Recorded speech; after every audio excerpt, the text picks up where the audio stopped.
good morning.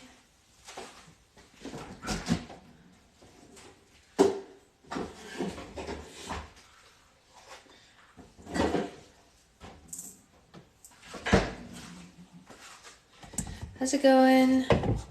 Good morning.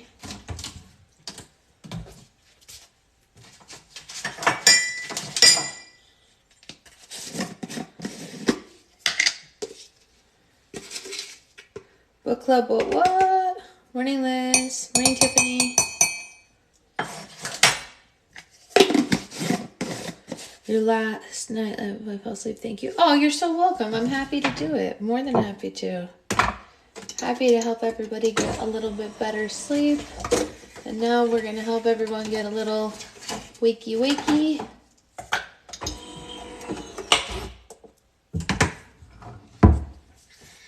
Morning, Rosie. How's everyone doing this morning? What's everyone doing this morning? What's everyone got to drink?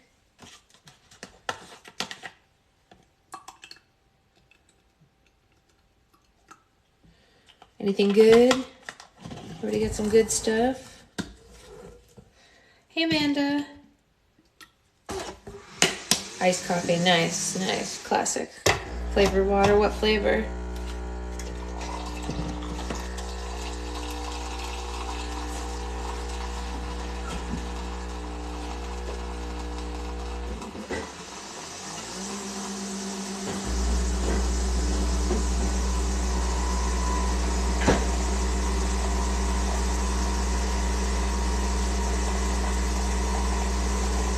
Lemon.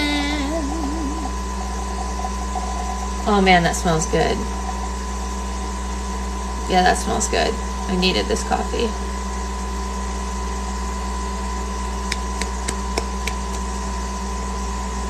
Yeah, good stuff. Hello.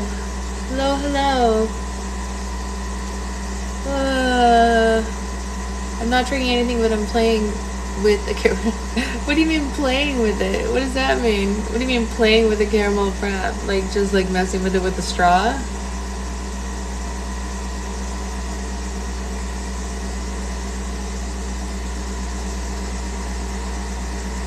Oh!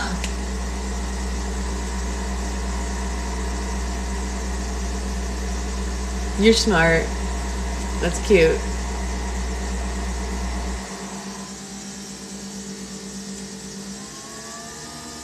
So Namba question, would avalanche with white on the bottom be avalanche?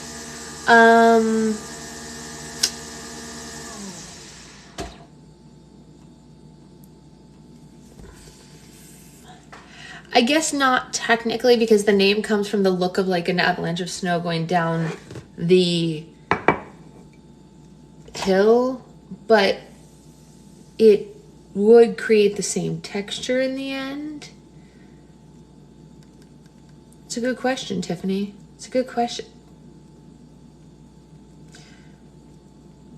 You know, I don't know.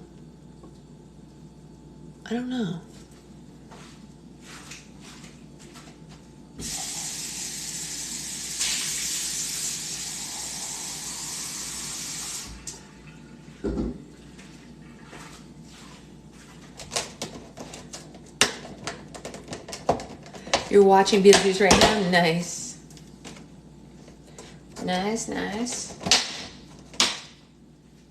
I've got 40 kids to craft with one to cloud dough on the bottom. Okay, cloud dough on the bottom would definitely not be an avalanche. That for sure would not.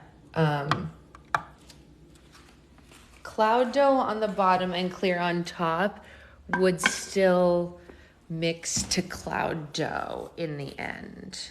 We will ignore the fact that I'm watching Halloween movies in May. No. Listen, I have no judgment on that. What do we think is going on with my hair, though? Jake just joined. Is it Jake from State Farm or Jake Gyllenhaal? Or,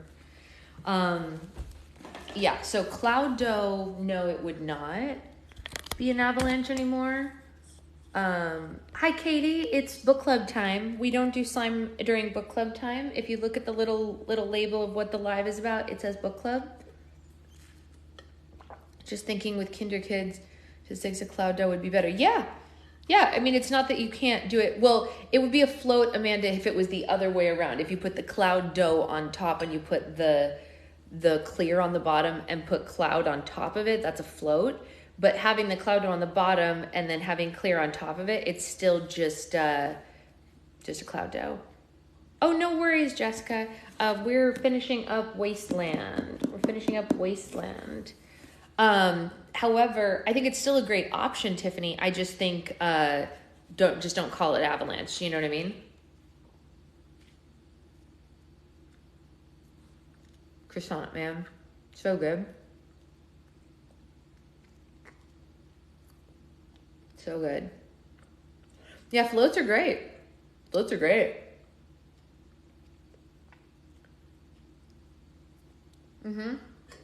Yeah, why not? Just do it. Just enjoy it. Why not? I've been craving a massive cinnamon roll here lately for some reason. They smell great. I don't think I've ever had one, but they smell really good.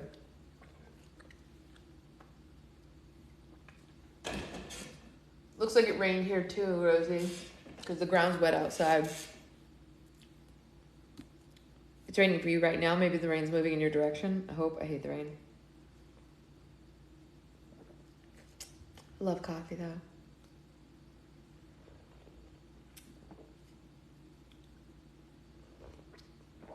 Okay, as much as I love John and I love his books, I'm ready for us to be done with this book so we can go on to the second land of stories.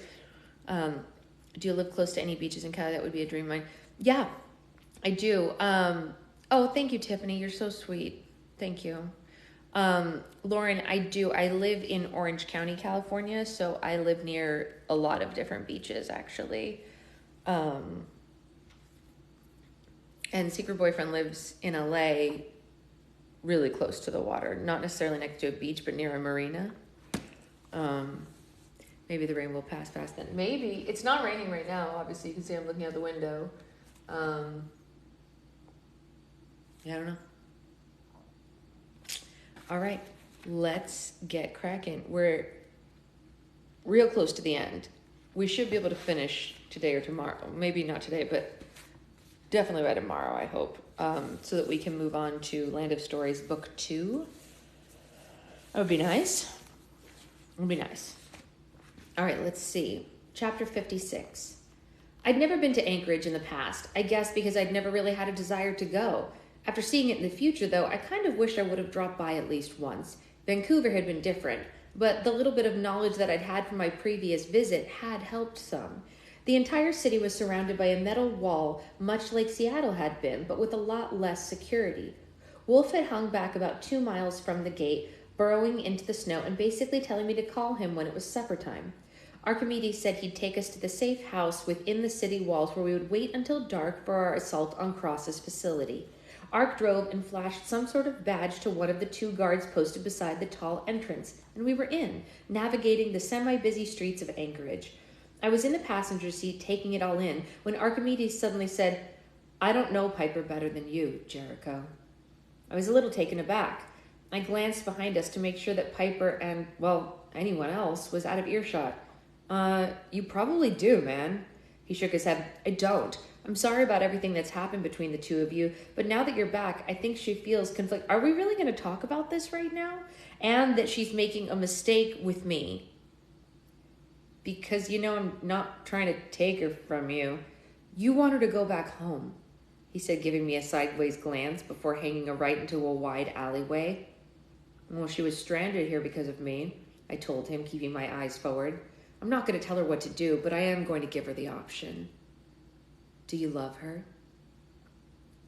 Of all the times he could have picked to have this conversation, now was definitely not it. But since he brought it up and I hadn't talked about it to anyone else... "It doesn't matter, Ark," I told him, shaking my head and looking out the passenger window. "Piper and I are never going to be the same. Heck, after we finally gave into feelings, we didn't even have a full day together before I got blown up 3 years ago. And while I was unconscious and under your brother's knife for almost 2.5 of those, she was alive and with you.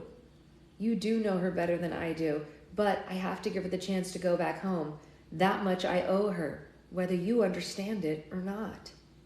Archimedes nodded before asking, "And if she wants to be with you?"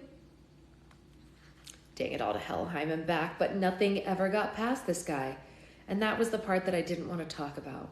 Or was it? Every time I thought about what Piper did or didn't want, I always pushed it out of my mind because of Blue. I told her that I'd get her back on all her advances after we stopped Cross. But now I wasn't so sure. Ark cut into my thoughts before I could dwell too much. "We're here," he said, pulling our armored car into the parking lot of what looked like a warehouse of some kind. I frowned when I saw it bustling with life because I expected the entrance to go underground to a secret society and to be a little bit more incognito. Ark must have seen my gaze because he chuckled and said, "It's underneath. The plant on top is our cover." "How very Schindler's List of you," I said dryly. "Wait here with everyone. I need to go inside beforehand to verify space and to let my comrades know I'm here. Shouldn't be longer than 10 minutes. "Morning, Shira." I stood after he left and headed to the back rooms, passing Beck, who was asleep on the bench. I went to the open door to the room, and Sloane and Blue were sleeping in there. But I hesitated. I turned around and knocked on Piper's door instead, telling her we'd arrived. When she didn't answer, I had a quick vision of her sneaking out of her porthole window at night for some reason. I opened the door quickly, just in time to see her pull her black tank top on, her muscled back exposed for a second. I tried to drop my gaze, only to realize that she was in her underwear, and then I had to avert my eyes. Sorry, I stammered. "Glad to see you're good at kicking down doors," she said, turning to face me when pulling her long white blonde hair out of her shirt that she'd just put on. "Your plan should work brilliantly." Piper didn't seem the least bit bothered by being half naked in front of me, so I tried to act as cavalier about the whole situation as she was, which wasn't easy. "Morning, Amanda." "We need to talk," I told her, pulling the door shut. "Whatever do we need to talk about?" she asked sarcastically, sitting on her bed. "Surely not about us." "Do you want to go home?" I asked suddenly, and she froze, her eyes locked on the floor. "Why do you care?" "Morning, Anya." I wanted to cross the room and kneel in front of her and grab her hands in mine and show her how much I meant what I was about to say. But as stated, she was strutting about in a tank top and panties, and I didn't think that was the best idea. So I just spoke from my spot near the door. "I screwed up your whole life, and I want to fix it." She was silent for a moment, her eyes fixed in front of her before she finally said, "If you wouldn't have taken me with you on Svalbard, I would have died with Bjorn. You don't owe me anything." "I could have taken you back. You knew your time was safe from Klaus's plan. Why didn't you even ask me about going back?" Piper looked at me then. "You know why." I smiled. "Yeah, but..." I just wanted to hear it. "Jerk," she said, smiling and turning her head back from me. I nodded before saying, "Archimedes is head over heels for you, Pipe." "If he were, he wouldn't have lied to me." He didn't lie. He just didn't. Cross has killed lots of rebels, Jericho. He's also tried to capture Beck on several occasions, and Ark was there the entire time. You heard him yourself. He didn't even have contact with Cross at that time. And since I, can read his mind, I know he wasn't lying. Even if he had come clean about everything, what difference would that have made? Why are you so worried about it if you want me to go back to Svalbard? I shook my head slightly. I never said I want you to. I just wanted you to have the option. Who knows? Maybe Ark would go back with you. Piper stood and crossed the room, and I attempted, and sort of failed, to avert my eyes again as she took her white jumpsuit off the back of the chair and stepped into the legs. When she finished and zipped it to her chin, I asked, "So Ark's completely off the table?" Piper shrugged and headed for the door, which I opened and stepped out of. "Well, that depends." "On what?" I asked. "Not sure. I'll let you know in an hour." Archimedes came to get us 15 minutes later, tapping on the hatch in his armored hand and telling us all to suit up and roll out. Ark didn't have a suit of battle armor, and since we weren't exactly swimming in things before we picked him up, he'd worn my megathermal long coat inside and came out in a black, shiny suit of armor with transparent helmet and a wicked cool heads-up display crawling all over it, masking whoever was wearing it with all the information the pilot needed to operate the thing. The walk to the warehouse was an interesting one because although it wasn't a busy neighborhood, there were still some folks tromping through the streets in armor and some jogging between buildings upon layers upon layers of clothes. Sloane wore my coat while sitting on the right shoulder of Blue's Raptor 6, Piper and Archimedes brought up the rear, and Beck and I walked in between all our suited friends. I drew more attention than anyone in my thin, dark gray jumpsuit because Beck at least had on her long coat with the hood, while I looked like I'd been strolling leisurely in frigid elements. Archimedes took the lead, and we followed him into the massive double doors when they opened inward and a heat that could only come from a machine shop rolled out. It was a pretty spacious joint, I noticed, peering up at 3 stories of assembly lines, conveyor belts, and robotic arms piecing together all sorts of unrecognizable things. Blue looked like a kid in a candy store when she lifted the face of her helmet and glanced around in wonder. This plant primarily builds heavy-duty motors for anything larger than an S-20 or a dreadnought, Ark said, walking his suit down the only clear path toward the opposite end of the building. I'll show you where we can store our suits when we get down below. Who runs this place? Blue asked him, her head still looking like it was on a swivel. A fellow by the name of Mike Kaiser. He's a little old and on the cranky side, but he's manageable. Not to mention, he's a large part of the underground movement, and not just because we live under his business.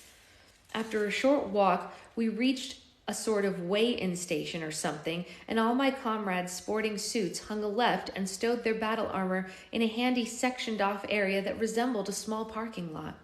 We climbed into an elevator that was a little further down and then we were sailing into the basement, or the center of the earth, maybe, because we seemed to descend for an alarmingly long time, and we weren't exactly going slow either. Again, my face gave way to Archimedes, and he said, "It's not too much further down. We have to go deep, otherwise topside patrols would pick us up on their scanners." I nodded, but left a foreboding grimace on my face, because I'm not one for underground stuff, just FYI. I mean, the rogue base was beneath the surface, but not like deep beneath it, and not at all a place to instantly trigger one's claustrophobia. When the elevator finally reached the bottom and the doors opened, Ark led us into, well, I wasn't sure. The place where people conspired in the dark against the system, I guess. It was a lot smaller than the machine shop we'd just been through, and there weren't as many guns and battle suits as I was expecting. "We're not a military operation by no means," Archimedes said humbly while his boots rang out on the grate below our feet. It looked like an area had been hollowed out, and the grates dropped on the ice so that people wouldn't slip and slide around. There were a few cabin-like structures made of metal thrown up on one of the sides of the place, and it looked like a makeshift, only Ark informed me that it had been there quite some time. A makeshift war room area that covered the opposite side of the cavern. All in, I wasn't impressed. "Let me guess," I mused and turned once when we'd stopped at the center of the cavern. "The massive army is just on the other side of the ice wall?" "Good call, Ark. Wouldn't want to clutter the place up with powerful weapons to defend yourself against the hordes of mass scientists or anything like that." Shrugging, he said, "Like I said, we're not a military." Oh my gosh, it is Shira's birthday. I forgot because I'm hanging out with her tomorrow. It's actually today. We're celebrating Shira's birthday tomorrow, but everybody tell Shira happy birthday because it's actually today, even though I'm not going to see her till tomorrow. Happy birthday, Shira. Happy birthday. I messed up in my head because I'm not going to see you till tomorrow. That was my bad.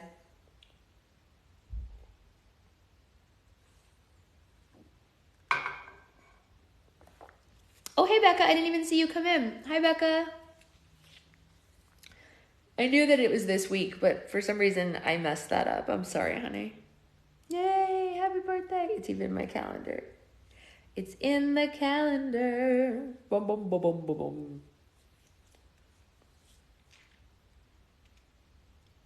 Yeah, I've been here just feeling like garbage. You're still not feeling good? Are you going to go to the doctor? Hey, James, what's up? Hanging with your wife for her birthday? What? Love it.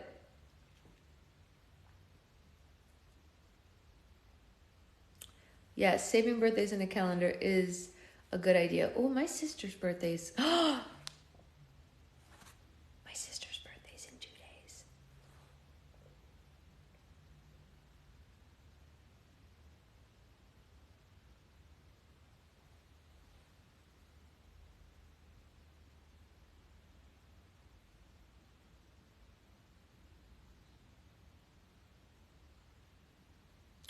Catherine's birthday's on restock day.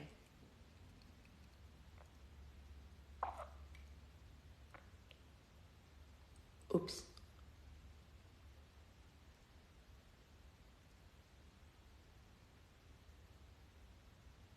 Crap. I can't move the restock to Friday. I mean, restock's at 6 o'clock anyway. She's already putting Zoe to bed by then. I just need to get her something nice.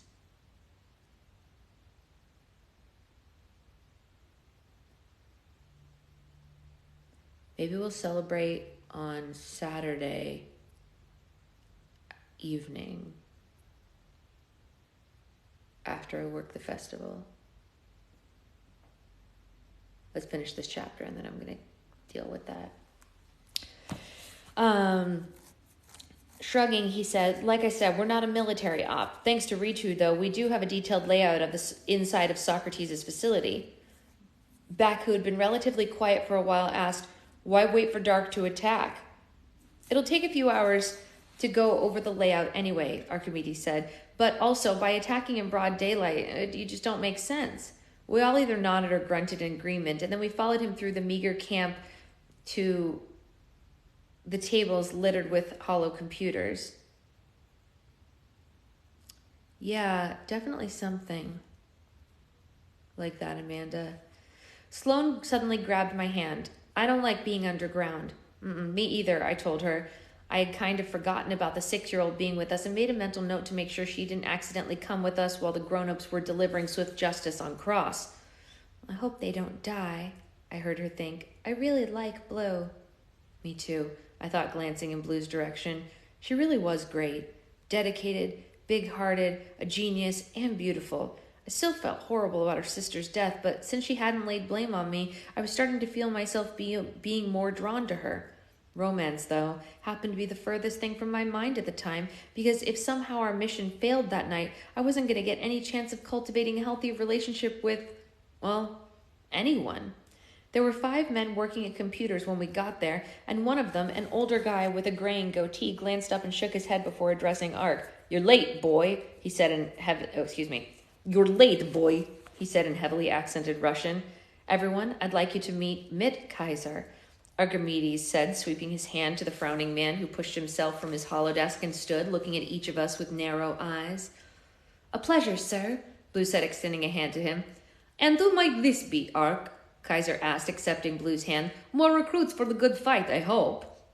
Archimedes shrugged slightly before saying, more or less, this is Blue, Beck Sparks, Piper, and the little one Sloane, and this here's Jericho Johnson.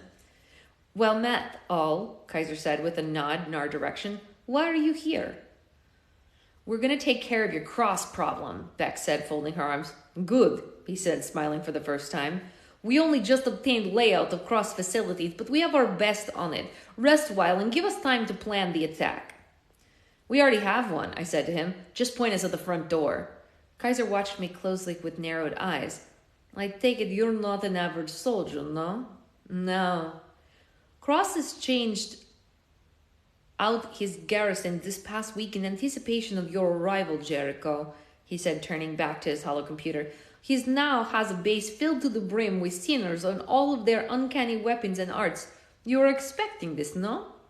Great, of course. Some of the only people that would be able to keep us from busting in like a couple of superheroes would be guarding the place. No, I wasn't. Guy's a bit paranoid, they tell me. They told you right, Kaiser said, sitting back in his chair. Archimedes is the only reason I haven't tried bombing his lab from the start. It probably wouldn't have worked anyway. I don't know what you're planning on doing with him, but so long as his grip on the city is gone when the day is out, I will have no complaints about how you decide to take out the garbage. How long on the layout? Blue asked. Soon, less than 2 hours, maybe. Said one of the other men at the holodesk. Rest, Kaiser told us again. God knows you're going to need it. The room Ark put us up in was nice, for being fathoms below the Earth's surface, I mean, but none of us were able to even think about sleeping or lying down. It was spacious, though, and the furniture was comfortable. Bloody sinners, Blue said from next to me on the couch, shaking her head while fanning through her holotab. Well, what kind of weapons do they carry again? I asked. No one really ever explained it to me. Most advanced troops carry an electromagnetic pulse rifle or handguns these days. A simple design like that could stop a normal synthetic soldier but wouldn't even slow you down.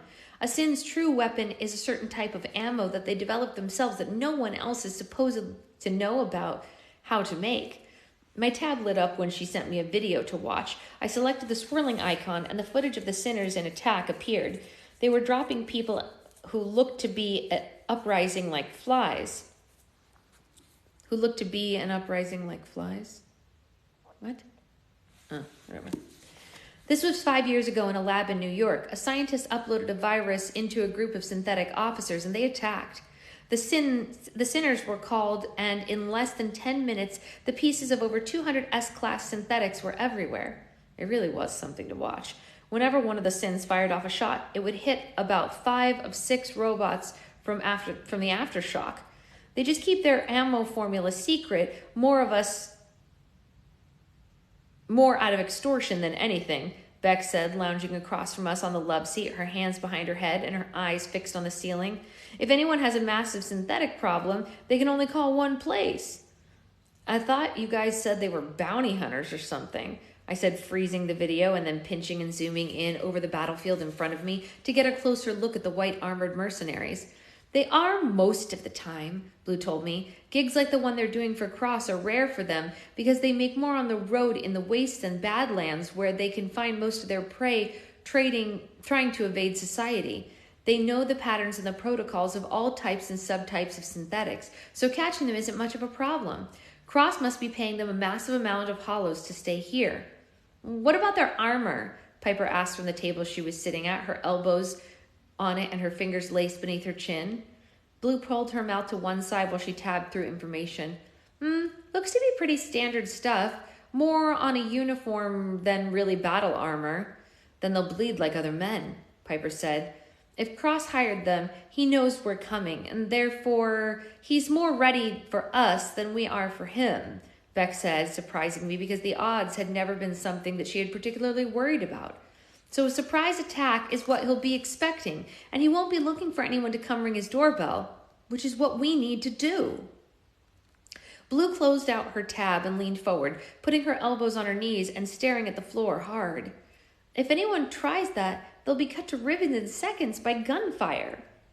With a sort of calmness, I was looking at the current move Cross had played, because while everyone else was pulling their hair out over an army of sinners, I was thinking about my new point man, whom everyone seemed to have forgotten. I wouldn't say everyone would be cut to ribbons, I said, closing my eyes and sending out a mental message up through the ground and miles out across the snowy landscape. Jericho, sinners are designed to kill people like you, Blue said. My message was received, and neutral link was established. Is it time, Jericho? Wolf asked. Not me, Blue said. I said to Blue. But I know a guy. All right. We are on page 396. And we need to get to 440. How long is this next chapter? The next chapter is pretty short, and it gets us to part 3. So let's do that. Let's just do this chapter 57 right now. In about 3 minutes, I had briefed my teammates on my plan, and in about an hour, we were called into the war room. Cross's base, as you all know, is only 3 stories tall, but Honeycomb... Oh, sorry. Wrong character. Cross's base, as you know, is only 3 stories tall, but Honeycomb's down almost 10 stories, Kaiser said, activating his tab and switching the PowerPoint screen we were while watching. Our only contact inside wasn't able to respond to any of our messages, but was able to confirm that the sinners will only be on the top levels, due to Cross not wanting prying eyes in his lab. Cross knows there are no access points from below, so all his firepower will be trained on the top, he said, nodding to me. You had the plan, you said.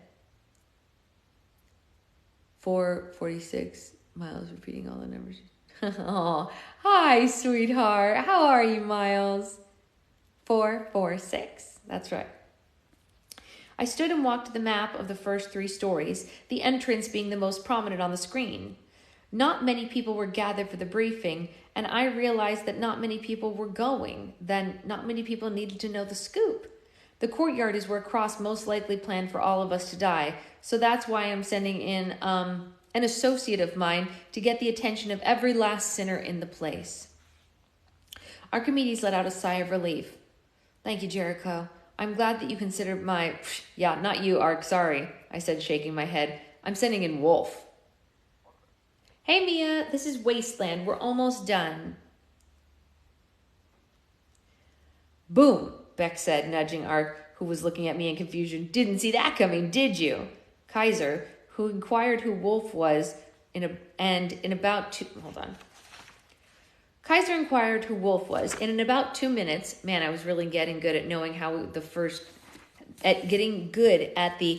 first met story about Wolf. I had fully informed Kaiser, as well as everyone else present, of my wild plan. I know what one Wolf is capable of, Jericho, Kaiser said in an unconvinced tone. How can you be sure he won't wreak havoc on the rest of the city? He won't, I assured him. He and I have an agreement of sorts. That's your plan? Kaiser asked, stroking his short goatee thoughtfully. Just to drop an unstoppable wild animal into the mix to bide you time to get to the lower levels? I thought about it, making sure my plan wasn't more elaborate than that. Yeah, that's pretty much it. Bye, Rosie. See you later. Yeah, no, we haven't started a new one yet, Mia. Probably in 2 days. Half-cocked, Archimedes said. Dangerous, Blue said. Kinda crazy, Beck said, even though she was supposedly on my side with this. I love it, Kaiser said, surprising anyone. My only regret is that I won't be there to see it. My men and I will only be able to offer support from right here once Blue gets to the lab and uploads our bypass measures. In theory, you won't get the door that we can't open for you. That'll for sure come in handy, I said and turned back to my comrades and leaned against one of the desks, crossing my arms and surveying them. I don't want to risk anyone's life more than I have to. Blue and Beck are necessary, but there's no reason for Piper or Archimedes to go. I have thousands of reasons to go, Ark said, standing, the first of which being that if I, or Piper for that matter, want to go, it's not your decision to make. Miles just figured out you're reading a book. He's very intent. Definitely your nephew. Hi, baby. I love you. Oh, we are reading. Yeah. You know what, Miles? The book that we're going to start reading after this one, much more your speed. Well, I shouldn't say that. Maybe you're a sci-fi guy. No, you're a Land of Stories guy. You're my nephew. We know the risks involved. Besides, Blue will need someone to cover her while she's activating Kaiser's modifications. I fought for years without you, Jericho, Piper decided to throw in an unnecessarily bitter tone. And no, you can't tell me what to do. And then she stood and stomped off in a fume. Your girlfriend doesn't look very happy, Kaiser said, still rubbing his goatee. Perhaps you should go after her.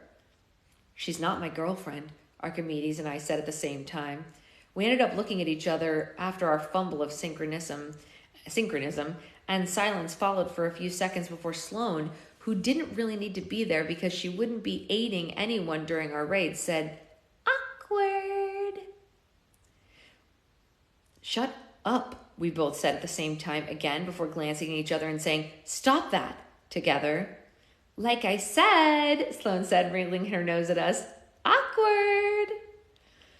Beck cleared her throat exasperatedly. Maybe we can get back to the very dangerous mission at hand? Whatever, I said when I started acting like the jealous ex and competing against the new guy. When had I started acting like the jealous ex competing against the new guy anyway? I reached out with my mind and touched Piper's mind while the rest of them gathered discussing what time we would ascend. I know, okay? But I had to see what she was thinking. Her thoughts were harsh at first and mostly aimed at me, while some were angry thoughts about Ark. But when they started changing, I left, muttering something about needing to go lie down before attacking, shoving my hands in my long coat pockets and watching the boots on the grate while I walked. By the time I made it back to the room, I knew everything I needed to know about Piper and how she was more conflicted than I was. I felt downright removed at times, whereas her feelings on me were exposed like a nerve, hence her aggravated nature as of late. All in all, she hadn't made up her mind about me. Not that she was in turmoil about whether she was in love with me or not, but because she didn't know if she wanted to go back home when given the chance, or leave me, which would be a more accurate way of saying it. I laid down on the couch and slipped my hands behind my head, still listening to Piper's mind. He told me not to go once before, she thought. I would have died if I had gone back then. See, like I said before, turmoil.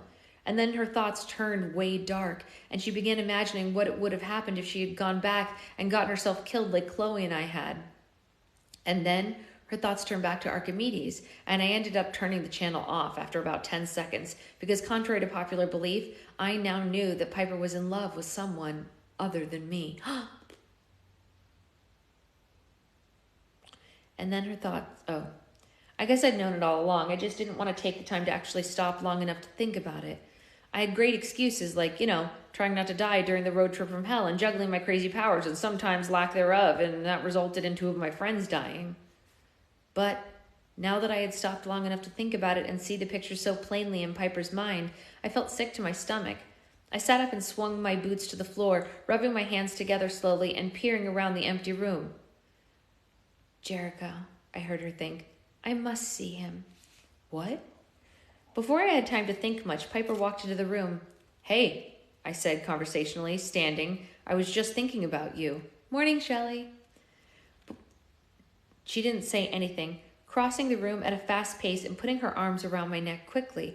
I was stunned, standing there like an idiot for 3 seconds before putting my arms around her and returning the hug, feeling her shaking. It's all right, Pipe, I told her, putting a hand on the back of her head. I don't want anything bad between us, at all. I don't either, she said, sniffing and rubbing one of her eyes. I was just so angry with you after you died. You would have died too if... What of it? Piper asked, pulling away but keeping her hands on my shoulders and looking into my face. Why do you think I didn't want to go with you? Why do you think I didn't want to go with you in the first place? I asked, matching her gaze. Do you honestly think that I traveled across the very fabrics of time, breaking every natural law put into place just to stay behind when you ran off to your death? Piper. She was really crying by that time. Life without you wasn't life to me, Jericho. Can't you see that? But you didn't die, I said, smiling and putting a hand on her cheek. You've accomplished a heck of a lot more than I have, and you did it all without, my awesome powers.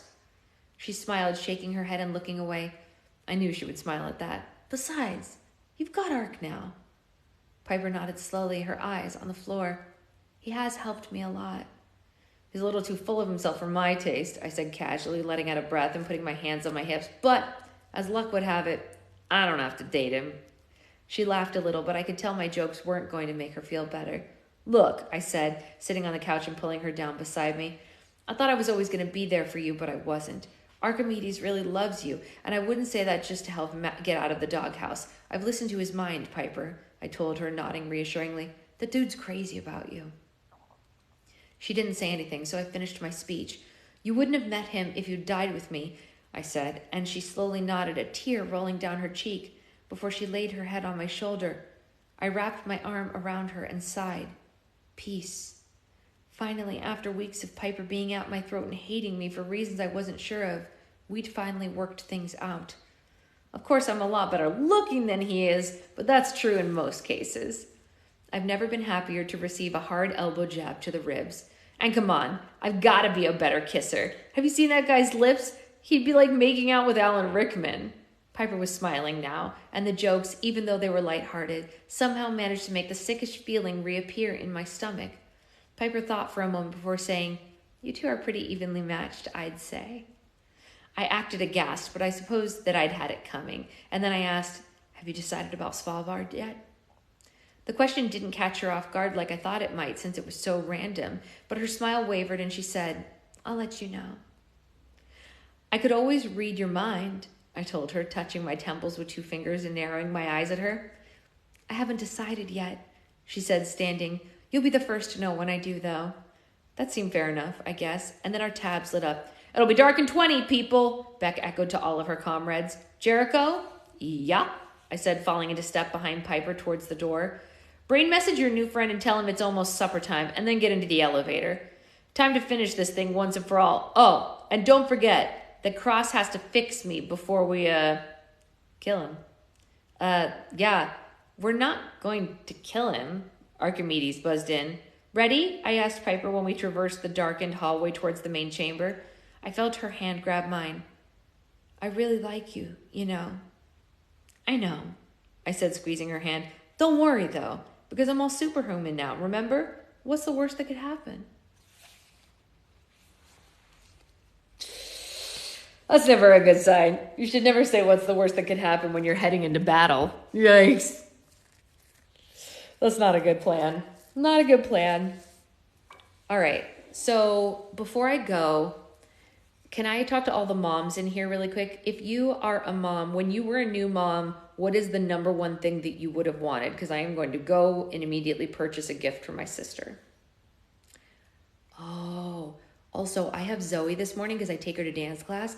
Maybe I'll take Zoe to a store and we can like pick a card out together and she can draw on it or something.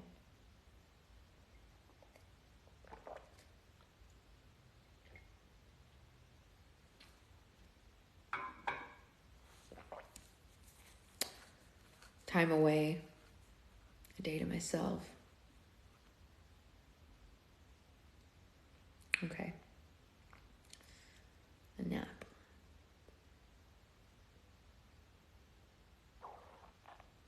Yeah. Okay.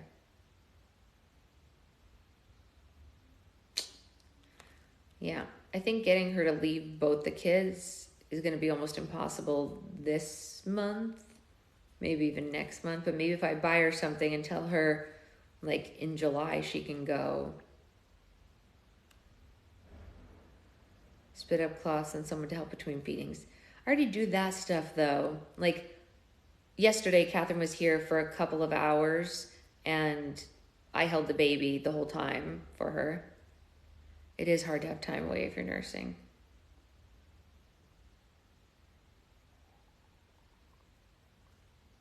Take the kids one day and give her a gift card somewhere. Yeah. She is a reader, but she has Kindle Unlimited, Liz. She reads a lot. Yeah, maybe. Yeah. The nursing part is hard. All good ideas. Yeah, massage day. Yeah. All good ideas. All right. I'm going to call my mom and we'll figure this out. I was going to suggest Audible credits because it might be easier to listen right now. Yeah, she does listen to some, but she really,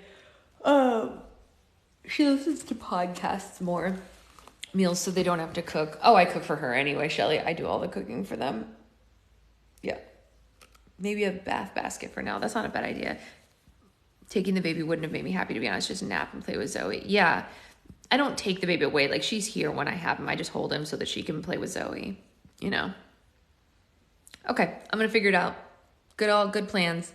Good plans all around. Can you be my sister? No, yeah, I know I take good care of her. I do. I take good care of her. I give her all the support she needs. Like this morning, what time is it? It's 7:45 right now. I'll go over to her house at 9, hold the baby for half an hour so that she can get other stuff done. And then I take Zoe to dance at 9:30. We leave and we go to dance at 10 o'clock. And I do dance with Zoe so that she can have time at the house alone with the baby. So, I mean, I give her as much time as possible. I'm just trying to think of like a nice gift. Oh yeah, no, I knew you knew that, Becca. Yes, and Zoe time for me too. Okay, I will see you all later for slime. I don't know what time. Bye, guys.